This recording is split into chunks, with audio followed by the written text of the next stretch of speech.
Magandang araw. Ako po si Alien Sable Dando. Salamat at pumayag kayo sa panayam na ito. Pwede po bang record ang panayam na ito? Yes. Simulan na po natin. Ano ang iyong trabaho? Ako po ay nagtatrabaho para sa isang bangko. Ako ay isang risk manager.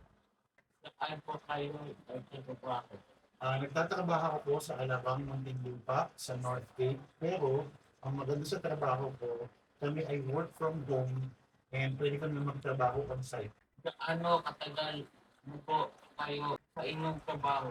Ako ay nagtatrabaho sa kumpanya since 2013. So ako po ay 12 years na doon sa pinagtatrabaho.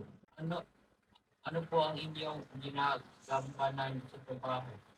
Bilang isang risk manager, ang mga ginagampanan ko sa aking kumpanya ay lahat ng mga proyekto na ginagawa ng aming kumpanya, nire-review namin at make sure na tama yung proyekto at walang magiging problema pag ito ay inayos na. Ano ang pinakamahirap na parte ng inyong trabaho? Ang pinakamahirap na parte ng aming trabaho is yung dami ng mga proyekto. So minsan sunod-sunod yung mga proyekto na kailangan namin ayusin at kinakailangan namin magawa ng ayos ang trabaho namin para walang maging problema pag yung proyekto ay gumagana na. So, anong oras kayo nagsisimula at natatapos sa inyong trabaho?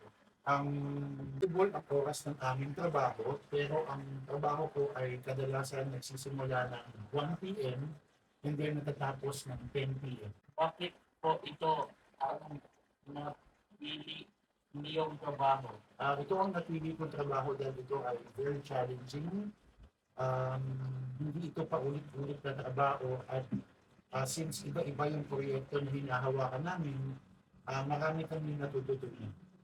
Anong payo na maibibigay mo sa mga estudyante?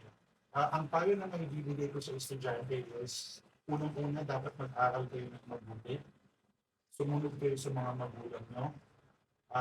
Isipin nyo na importante ang edukasyon at kung magtatrabaho kayo, maghanap kayo ng trabaho na gusto nyo para kahit mahirap ang trabaho nyo, okay lang. At huli, matuto kayong makisama. Kasi if yung mga katrabaho nyo ay meron kayong magandang relasyon sa kanila, hindi magiging mahirap ang trabaho. Maraming salamat po sa inyong oras sa pamayan na ito.